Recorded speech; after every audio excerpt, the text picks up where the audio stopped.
guys. The reviews that I'm about to film today have been like a year in the making. This is what happens when your brain doesn't necessarily remember things or do things in the right order, or a plague descends upon the earth and the depression and the anxiety are like, oh, did you like us at our previous level? Because now it's times 200. Please enjoy. Hint, we're not going to enjoy. It's not a thing. But I have been meaning to film this review for so long. So I hope that you are okay with me dipping into the backlog a little bit to talk about the Illuminae series by Amy Kaufman and Kristoff. I'm not going to spend too much time on the first book, Illuminae, and here is why. The year that I read Illuminae, which I believe was 2017 or 2018, both of those things are 30 and 31 years ago because 2020 took forever to get by. You can't tell me otherwise. Illuminae was one of my top books of the year, and I've talked about this book so much since then. I made our Bibliomancy for Beginners book club read it because I was like, everyone needs to read this book. And oftentimes when people are looking for recommendations at my library, if they get anywhere near any way that I can recommend Illuminae to them, I will do so.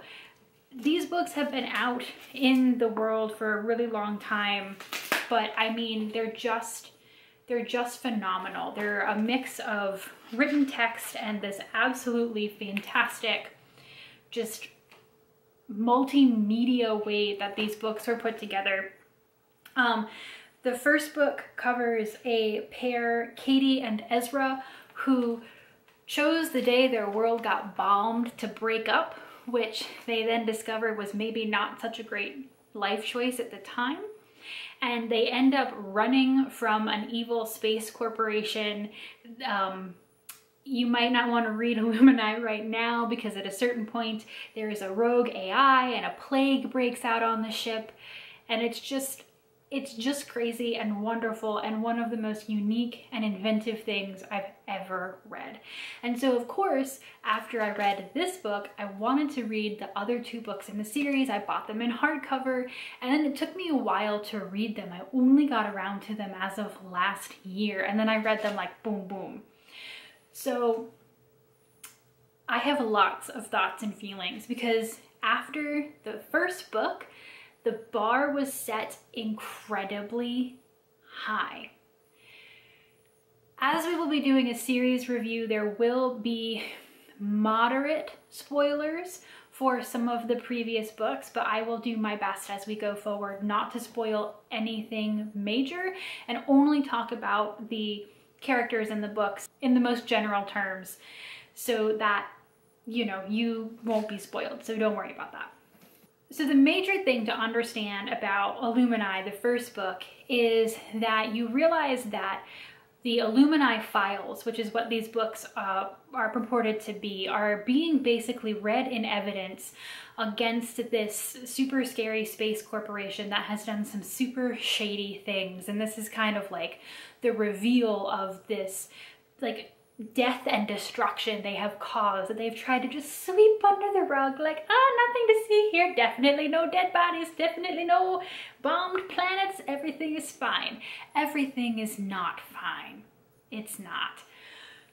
So, with that, in Illuminae, Katie and Ezra, once they are finally reunited, are in a ship headed for a way station named Heimdall. Unbeknownst to Katie and Ezra, while things are happening in Illuminae, there is some stuff happening on the Heimdall way station. And that is what you see in this book, the second book, Jamina. There are also two main characters for this book. There is a boy and a girl. The girl's name is Hannah. The guy's name is Nick. Hannah is the daughter of the leader of the way station, and she's very stylish and she likes to party and blah, blah, blah. Nick is the boy from the other side of the tracks, and at one point is basically like Hannah's drug connection. And of course, they end up having to work together to save the world. duh. The thing about, you know, once you're expecting the kind of multimedia presentation that happens, again, the bar was really, really high. And while I don't think I got the same wow from Jamina as I got from Illuminae, I literally just think that was because it wasn't new, right? Because I had seen Illuminae. And also Illuminae, the conceit feels very fresh. So you're like, okay, there are reasons for why this is security tape footage, or this is a image. And there are some points in Jamina where I feel like the multimedia presentation is a little bit more contrived, and you're like, okay, well, you kind of have to do this because you've committed to this medium now and it has to be super cool. But I mean, they do a lot with, you know, IMing in this one, which wasn't as big of a deal, although it was a little bit of a deal in Illuminae. Surveillance footage, there's a countdown in it. So I also just felt that potentially in this one, the character development was more interesting. In Illuminae, Katie and Ezra already know each other, and so while they have broken up and obviously have things to work through, they already know each other to a certain extent. They trust each other and they care about each other. And the characters of Hannah and Nick have none of this background. They've only tangentially known each other, and what they think they know about each other is not necessarily true.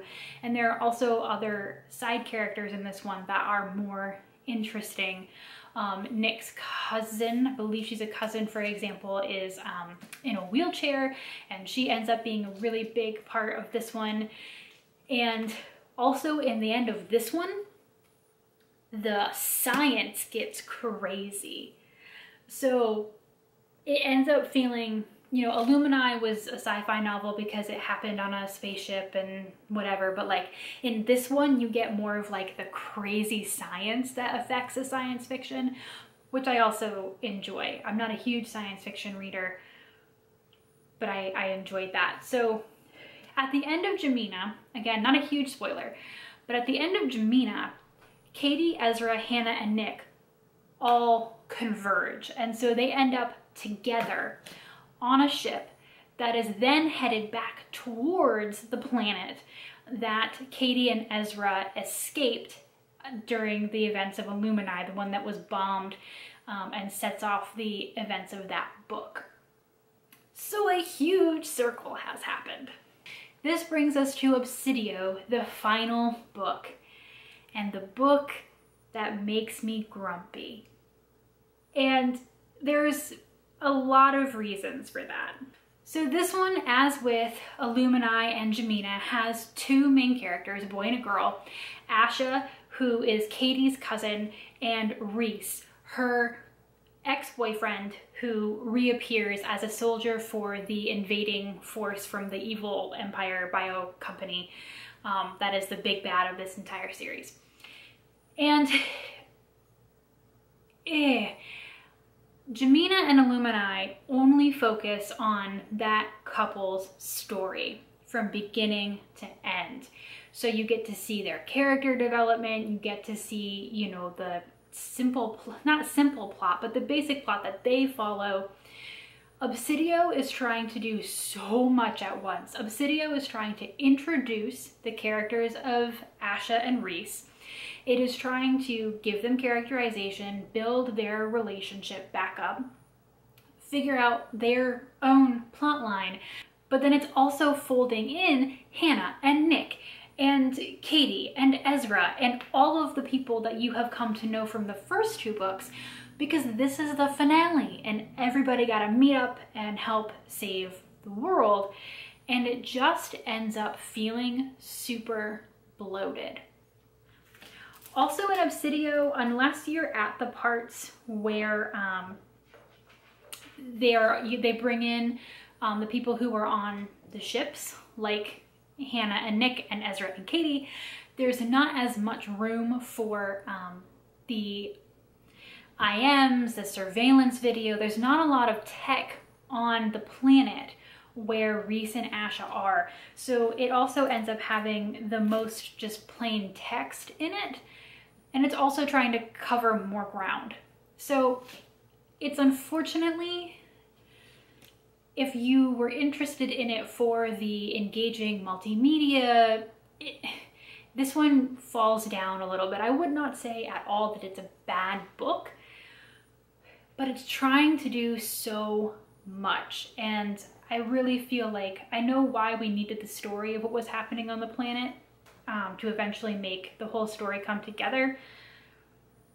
But unfortunately, Asha and Rhys then just kind of get shafted because they aren't given as much attention. We end up not caring about them as much. And I wish that there had been a way to finish up this book and having left us with the characters that we already knew. Introducing brand new main characters in the last book is just a lot. But with that being said, I still think that the Illuminae Files is one of the most fresh, interesting book series that I have ever read. It blurs the line so beautifully between graphic novel and science fiction, and it just is so many things at once, as well as just being a good story with great characters. For the most part, Obsidio was its own thing. But I highly recommend it. I'm so glad I finished the series. I regret not at all buying them all in hardcover. And if you still have not read them because, you know, they've been out for a while now, maybe you have, maybe you haven't. If any of this is of interest to you, I highly, highly recommend it, because even if you only read Illuminae, there is nothing like that first reading experience of reading through these books. Amy Kaufman and Kristoff are now also writing another sci-fi series together. It's unfortunately not this interesting. It's all text. And I know I'm a bookworm who's upset about a book being all text, but I've only read the first book in the series. The second one is out now as well. We'll see. We'll see what happens there. They're both excellent writers on their own, and I know there's like good things happening in that book, but I was like, these were so cool. But maybe it's good. They're not trying to beat the format into the ground. If you have read these books, if you agree or disagree, let me know down in the comments. If you haven't read them yet, go out and find them. They're often found at a library near you, as the entire series is. And also, they make you feel super accomplished, because you end up reading this much book, and it actually doesn't take as long as you think it would because of all the graphics and stuff. So read them. And thanks for hanging out with me. I'll see you guys next time. Bye.